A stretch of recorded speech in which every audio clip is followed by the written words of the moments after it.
এটা হলো দুনিয়ার সবথেকে পাগল রাজকুমারী, কারণ কেউ তাকে বিয়ের প্রস্তাব দিলে সে তার সাথে পলান্টুক খেলতে অনেক পছন্দ করত। কিন্তু সেই খেলাতে অনেক ভয়ঙ্কর একটা নিয়ম ছিল। সেই খেলার নিয়মটা হলো, যদি রাজকুমারী সেই লুকিয়ে থাকা লোকটাকে খুঁজে বের করতে পারতো তাহলে তাকে গলা কেটে মৃত্যুদণ্ড দেওয়া হতো, আর যদি সে তাকে খুঁজে বের করতে না পারতো তাহলে তাকে বিয়ে করে নিত। কিন্তু সমস্যা হলো, সেই রাজকুমারী প্রতিবারই খেলাতে জিতে যেত, কারণ তার কাছে একটা জাদুময় আয়না ছিল।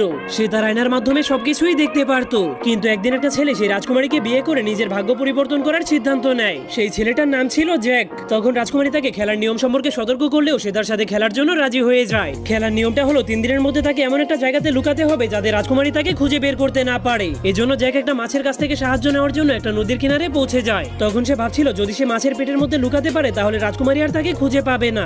যা শোনার পর মাছটা তখনই তাকে সাহায্য করতে রাজি হয়ে যায়, কারণ কিছুদিন আগে জ্যাক এবং তার চাচা সেই নদীতে মাছ ধরতে এসেছিল।